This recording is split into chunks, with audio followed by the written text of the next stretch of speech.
પ્રકરણ 10 જળનગરી વેનિશ. મૃદુલાબહેન પ્રવીણચંદ્ર મહેતા.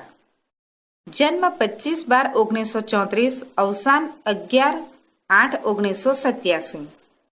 સાહિત્ય, સૌંદર્ય, ઇતિહાસ તેમજ રાજનીતિના ચાહકને અભ્યાસી એવા શ્રી મૃદુલાબહેન પ્રવીણચંદ્ર મહેતાનો જન્મ પૂર્વ આફ્રિકામાં થયો હતો.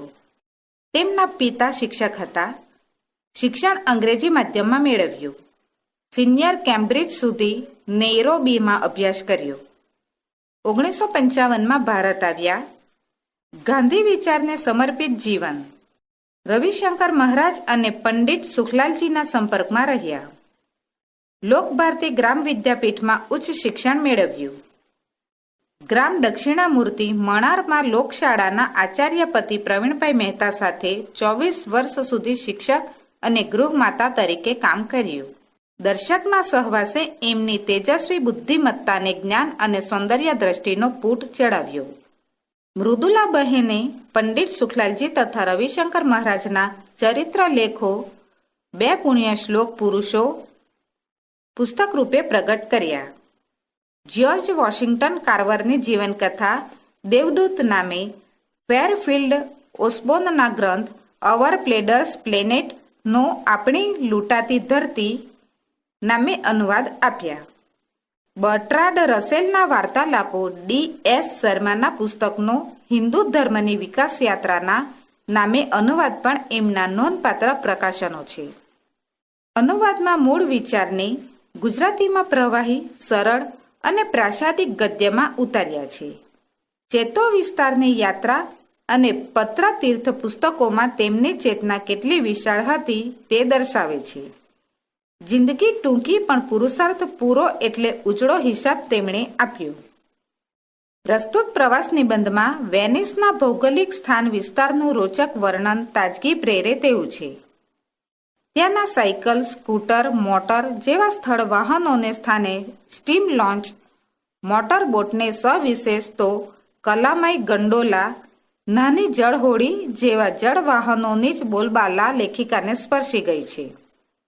ગંડોલા, ગ્રાન્ડ કેનાલ, રિયાલ્ટો બ્રિજનું અદ્ભુત, આહલાદક, રમણીય, સ્ફૂર્તિદાયક વર્ણન કોઈ પણ વાચક માટે મનહર, મનભર બની રહે છે. જે ઇટાલીના પ્રાણશમી અપાર સભર સ્થાપત્યથી મઢેલી આ જળનગરી વેનિસ કેવળ સ્થપતિ રસ્કિનની જ નહીં, કિંતુ પાઠકની પણ પ્રિયતમા બની રહે છે. પરમ યાત્રા પ્રેમી રસિકા, શિક્ષિકા, લેખિકાનું સૂક્ષ્મ નિરીક્ષણ અત્યંત ભાવ સમૃદ્ધ અને અનુભવ સમૃદ્ધ બન્યું છે, જે આ પ્રવાસ નિબંધની આગવી વિશિષ્ટ મુદ્રા ઉપસાવે છે.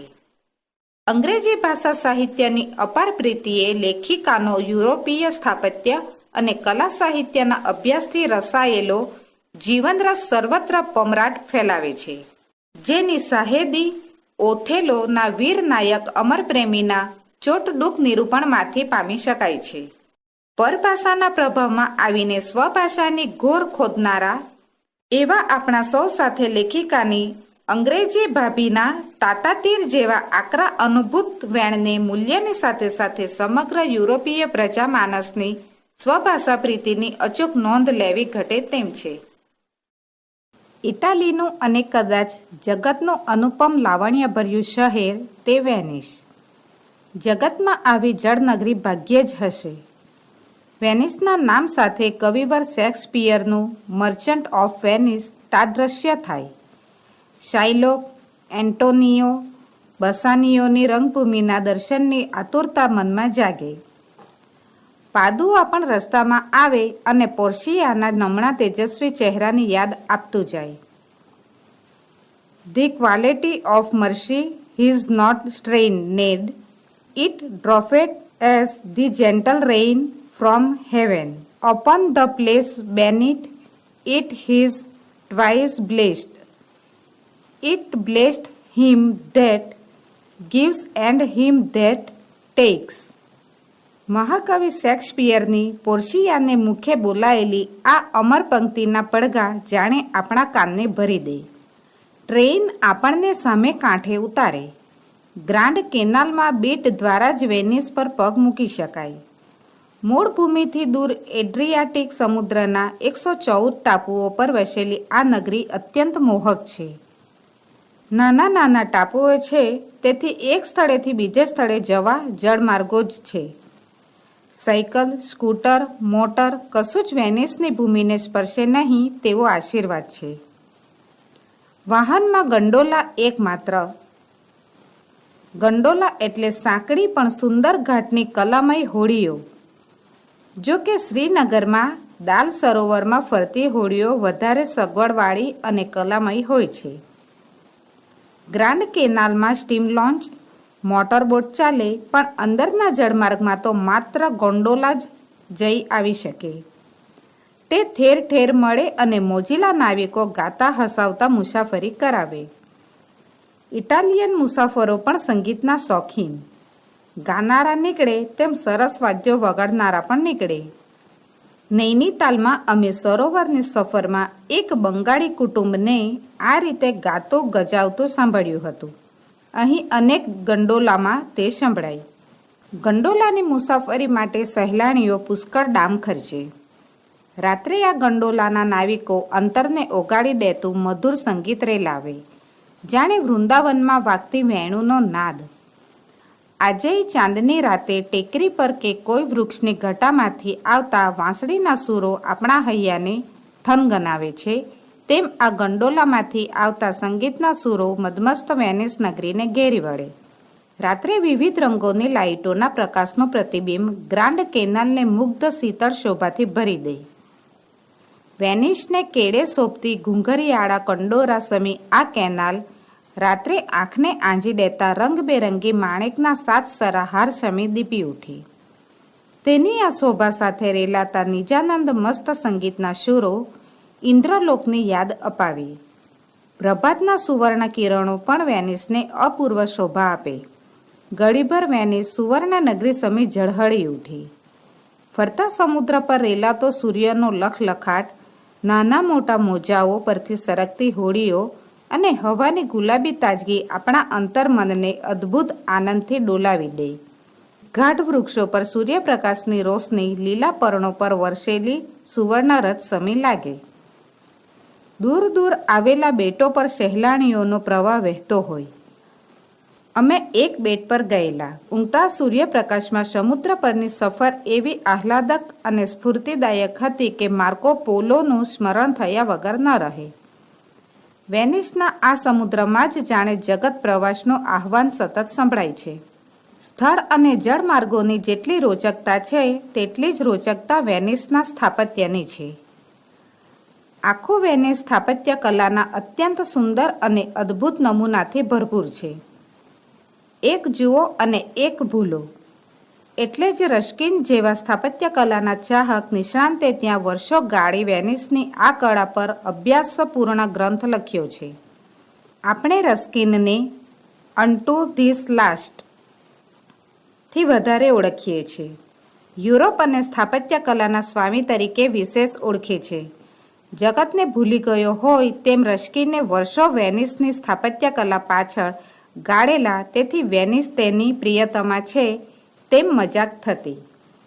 પણ રસ્કિન જ નહીં, અનેક સાહિત્ય સ્વામીઓ વેનિસના ચાહક હતા અને અનેક સાહિત્ય કૃતિઓ વેનિસમાં લખાય છે તેમ યુરોપ કહે છે. ઇટાલિયન ભાષામાં ચોકને પિયાઝ્ઝા કહે છે. વેનિસનો સુપ્રસિદ્ધ ચોક સાન માર્કો પિયાઝ્ઝા તરીકે ઓળખાય છે. અંગ્રેજીમાં સાન માર્કો સ્ક્વેર કહે છે. ગ્રાન્ડ કેનાલના બાંધેલા ઓવારાથી થોડા અંદરના ભાગમાં આ સુંદર પિયાઝ્ઝા છે. આખો ચોક મોટી સફેદ લાદીથી જડેલો છે. ફરતા સરસ બાંધણીના મકાનો, જ્યાં દુકાનો, રેસ્ટોરાં, બહાર રંગબેરંગી ખુરશી ટેબલની જમાવટ, સંગીતની મહેફિલો જામી હોય અને લોકો ચા, કોફી, નાસ્તો, આઈસ્ક્રીમની લિજ્જત માણતા હોય. જો કે ચા અહીં સારી ન મળે. ચા ઇંગ્લેન્ડની, કોફી યુરોપની અને આઈસ્ક્રીમ ઇટલી અને સ્વિટ્ઝરલેન્ડના. તેમાંય ઇટલીના આઈસ્ક્રીમની તોલે કોઈ ન આવે. સ્વિટ્ઝરલેન્ડ મશહૂર ચોકલેટ માટે. ચોકમાં વચ્ચે એક ઊંચો સ્તંભ છે. એની આસપાસ પુષ્કળ કબૂતરો આવે. બાળકોનું મોટું આકર્ષણ આ. ચણ નાખે, કબૂતરો નિર્ભયપણે આવે ચણે, હાથમાંથી પણ ચણે, ખભે બેસે. યુરોપમાં પંખીઓ બહુ ઓછા જોવા મળે. મારી ભાભી કહે, આખો દહાડો વેંગ વેંગ કરીને પંખીઓનો કચ્ચર ગાણ વાળી નાખ્યો છે. માંસાહારી પ્રજા અને બંદૂક સુલભ એટલે પક્ષીહીન પ્રદેશમાં આ કબૂતરોની વિપુલતા સૌને મનોહર લાગે. સામે જ છે સાન માર્કોનું ભવ્ય દેવળ. આગલો ભાગ સુંદર શિલ્પ અને કોતરણીથી સજાવેલો છે. હમણાં દોડશે તેવા સજીવ લાગતા 4 ઘોડાઓ સૌને સત્કારતા ઊભા છે.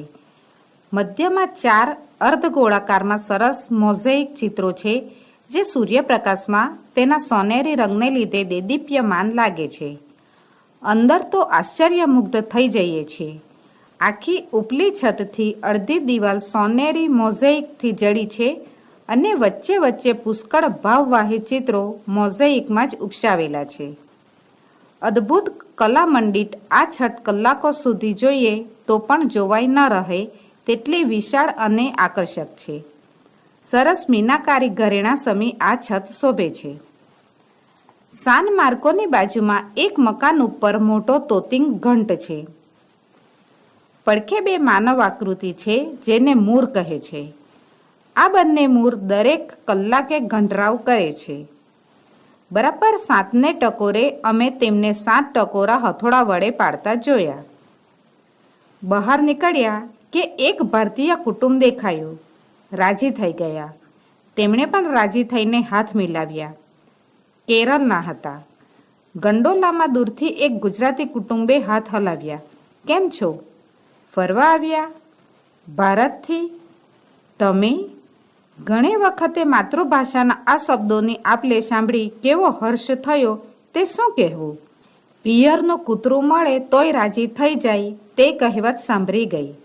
સાન માર્કો નજીક જ છે ડોજીસ પેલેસ. સ્થાપત્ય કલાનો અત્યંત કમનીય મોહક નમૂનો. ઉપરની કાંગરી, 2 માળ વચ્ચેની કમાનો અને આખી દિવાલ પરની કોતરણી એટલી બધી નાજુક અને કલામય છે. બારીક કારીગરીની લેસ સાથે તેને સરખાવાય છે. આ મહેલમાં મધ્યયુગના પુષ્કળ સરસ ચિત્રો છે. 40x25 કે 28ની સોનેરી કલાત્મક ફ્રેમમાં મઢેલા ચિત્રો. છતમાં હોવા તે નવી વાત લાગે, પણ યુરોપમાં બધા જ સંગ્રહાલયોમાં આ જોવા મળે. ચિત્રોના રંગો જાણે હમણાં જ રંગાયા હોય તેવા સરસ ચમકતા. ટીશો, ટિન્ટોરેન્ટો અને વેરોનીઝી પ્રખ્યાત ચિત્રકારો ગણાય છે. મધ્યયુગીન ચિત્રોમાં 40% ઈસુ અને બાઇબલની સુવાર્તાના, પણ સાથે જ બીજા 40% યુદ્ધના, અહોજનોની ચીર યુદ્ધ શ્રદ્ધાની પંક્તિ યાદ આવ્યા વગર ન રહે. ડોજીસ પેલેસમાં એટલા ચિત્રો છે, એવા સુંદર છે કે તે નિરાંતે માણવા અઠવાડિયું જોઈએ. આપણે તો 2 કલાકમાં નીકળી જવું પડે.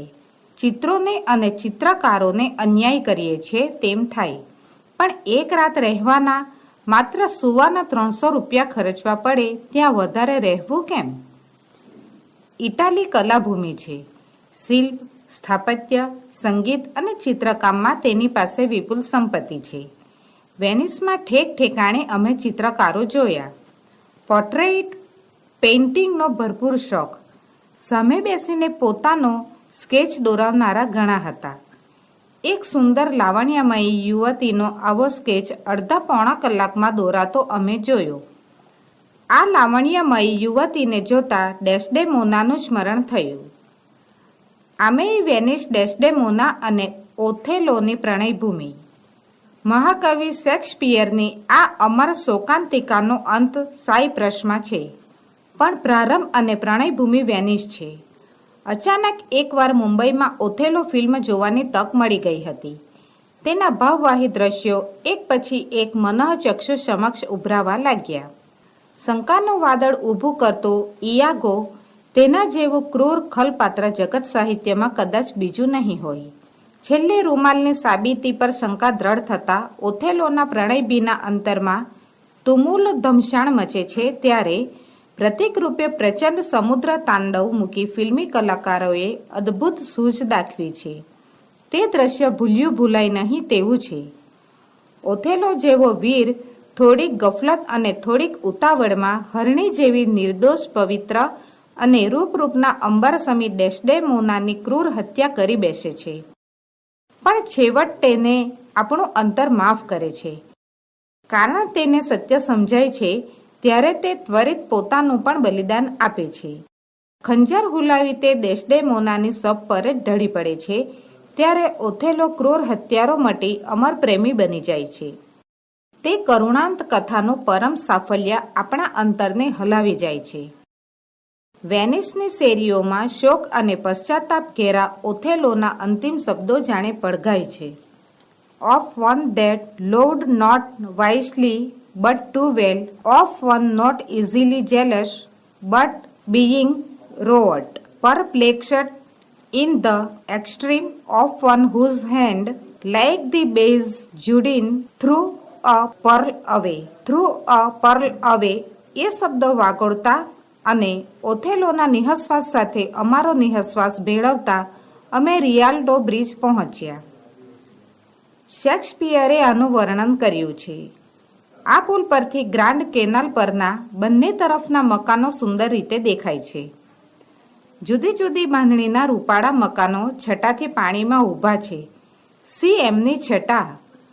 બાંધણી એવી મોહક, એક જુઓ ને એક ભૂલો, એકબીજાથી ચઢિયાતા જ લાગે, જાણે મય દાનવ જેવા અનેક સ્થપતિઓ અહીં સ્પર્ધા માંડી બેઠા હશે. ગ્રાન્ડ કેનાલ પરના બધા જ મકાનો ભવ્ય છે, પણ વેનિસના બધા જળમાર્ગો પર સુંદર બાંધણીના મકાનો છટાથી પાણીમાં જ ખડા હોય તેમ દેખાય. પ્રકાશમાં તેના પ્રતિબિંબ એક અનોખી શોભા રચે. તેનું સ્થાપત્ય, તેની જાહો જલાલી અને સૂચિની સાહેદી છે. ભારે શ્રીમંત નગરી હશે તે સહેજે સમજાય. એક કાળે તે ગુલામો અને તેજાનાના જબરદસ્ત વેપારનું મથક હતું. યુરોપની મોટાભાગની મુસાફરી અમે મારા ભાઈ સાથે કરી, પણ વેનિસ અમે એકલા આવેલા. તેથી અજાણ્યા દેશમાં ભાષાની મુસીબતનો ઠીક અનુભવ થયો. જે હોટલમાં રાત રહેવાની મારા ભાઈએ ગોઠવણ કરી હતી તેનો માલિક અંગ્રેજીનો આંકડો ન સમજે અને અમે ઇટાલિયન ન સમજીએ. યુરોપભરમાં અંગ્રેજી ભાષા સામે નફરત, ફ્રાન્સમાં તો ખાસ. ઇંગ્લેન્ડના વિરોધમાં જ આખા યુરોપમાં જમણા હાથે વાહનો ચાલે. દરેક દેશ પોતાની ભાષાનો જ આગ્રહી, છતાં બીજી ભાષા જાણે તો ફ્રેન્ચ જાણે, અંગ્રેજી નહીં. માત્ર અમેરિકા, ઓસ્ટ્રેલિયા અને દક્ષિણ આફ્રિકાના શ્રીમંત સહેલાણીઓની બોલબાલા. પૈસા કમાવાનું તે મોટું સાધન. તેથી ટુરિસ્ટ મથકો પર ભાંગ્યું તૂટ્યું અંગ્રેજી બોલનારા મળી રહે. ગાઈડ તો 4-5 ભાષા બોલે. હોટલમાં હંમેશા પાસપોર્ટ માંગે, નોંધીને પાછો આપે. ભાઈ સાથે હોય ત્યારે આ બધો વિધિ ભાઈ કરે. સામાન્ય રીતે પાસપોર્ટ પાછો આપતા તેમ મેં જોયેલું. અહીં હોટલ માલિકે પાસપોર્ટ લઈ ટેબલના ખાનામાં મૂકી દીધો. અમે તે પાછો આપવા આગ્રહ રાખ્યો. તેણે ના પાડી. કંઈક કહ્યું, પણ ભાષા તો અમે એકબીજાને સમજીએ નહીં. ઘડીક મૂંઝાણા. હોટલની રકમ ભરી હતી તે રસીદ તેણે લઈ લીધી અને પાસપોર્ટ લઈ લીધા. અજાણ્યા મુલકમાં બંને આધાર ગયા. પાછા ફરીએ અને તે કહે, કોણ તમે? અહીં રહેવા અંગે શો આધાર છે તમારી પાસે? તો અમે શું કહી શકીએ તેવો વિચાર આવતા ગભરાયા. પણ તેને તો કશું સમજાવાય તેમ હતું નહીં. મૂંઝવણ સાથે ઓરડામાં જઈ તૈયાર થઈ જમવા ગયા. એટલું સારું હતું કે આ હોટલ અમેરિકન એક્સપ્રેસ દ્વારા બુક કરી હતી તે વિગત મારા ભાઈએ મને કહેલી. જમીને તેની ઓફિસ શોધી કાઢી અને કાઉન્ટર પરની બહેનને અમે વાત કરી. તેણે કહ્યું, હરકત નહીં, કશી મુસીબત નહીં થાય. થાય તો અહીં આવજો, અગર ફોન કરજો, કહી ફોન નંબર આપ્યો. અમે જરા હળવાશ અનુભવી. જો કે મનમાં ચિંતા તો બીજે દિવસે સવારે પાસપોર્ટ પાછા મળ્યા ત્યાં સુધી રહી. દુર્ભાગ્યે હોટલ અંદરના ખૂણામાં હતી. આવતી વખતે અમે ચીવટપૂર્વક રસ્તો ધ્યાનમાં રાખ્યો હતો. મુખ્ય રસ્તા પરથી અંદરના ભાગમાં જ્યાં વળવાનું હતું ત્યાં નજીકમાં જ એક પ્રદર્શન હતું અને તેના નામનું તોરણ હતું. અમે તે નિશાની ધ્યાનમાં રાખેલી. રાત્રે મોડે સુધી ફરી ગ્રાન્ડ કેનાલમાં દીવાઓના પડતા પ્રતિબિંબની અનોખી રંગછટા નિહાળી અમે પાછા ફર્યા અને અમારું તે નિશાન શોધતા આગળ વધ્યા. કંઈ કેટલું એ ચાલ્યા, નિશાન મળે જ નહીં. મૂંઝાયા. આટલે બધે દૂર તો ન હતું. પાછા ફર્યા. પાછળથી ખબર પડી કે પ્રદર્શન ઉઠાવાઈ ગયું છે, એટલે નિશાની ગાયબ છે. 2-4 જણને પૂછ્યું. ભાષા સમજે નહીં, સ્થળની ખબર ન હોય, ડોકો ધૂણાવે. હવે અમારી ગભરામણ વધવા માંડી. સારી પેઠ મોડું થયું હતું. કશું સૂઝતું ન હતું.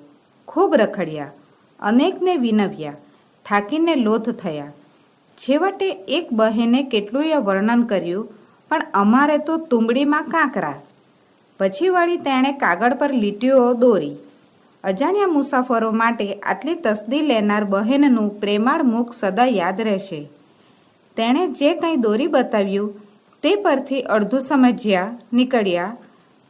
થોડે ગયા ત્યાં વળી અટક્યા. હું તો રડવા જેવી થઈ ગઈ. રસ્તા બધા સૂના થવા લાગ્યા હતા. ટાઢ કહે મારું કામ. ભારતમાં તો કોઈના ઓટલા પર પણ પડ્યા રહેવાય, અહીં તો સિંગડું થઈ જવાય. પ્રવીણભાઈ હિંમત આપે પણ મારા ટાંટિયા ધ્રુજે. એવા ગૂંચવાઈ ગયેલા કે છેલ્લે હોટલ પાસે જ આવી ગયા તો પણ ધ્યાન ન ગયું. એક ભાઈને એડ્રેસ આપી પૂછવા માંડ્યું તો તેણે સરસ નાટકીય ઢબે સામે જ લખેલું નામ બતાવ્યું. હસી પડ્યા અને તે પણ શુભ રાત્રિ પાઠવતો હસતો હસતો ચાલ્યો ગયો. પાછા ફરતા અમે થોડા ફળ ખરીદવા ગયા. લારીવાળાને મેં પૂછ્યું, અંગ્રેજી જાણો છો? તેણે સરસ જવાબ આપ્યો. તું ઇટાલિયન જાણે છે? તું ઇટાલિયન બોલ તો હું અંગ્રેજી બોલું. આટલું ભાંગ્યું તૂટ્યું અંગ્રેજી તે જાણતો હતો, પણ બોલવા રાજી ન હતો.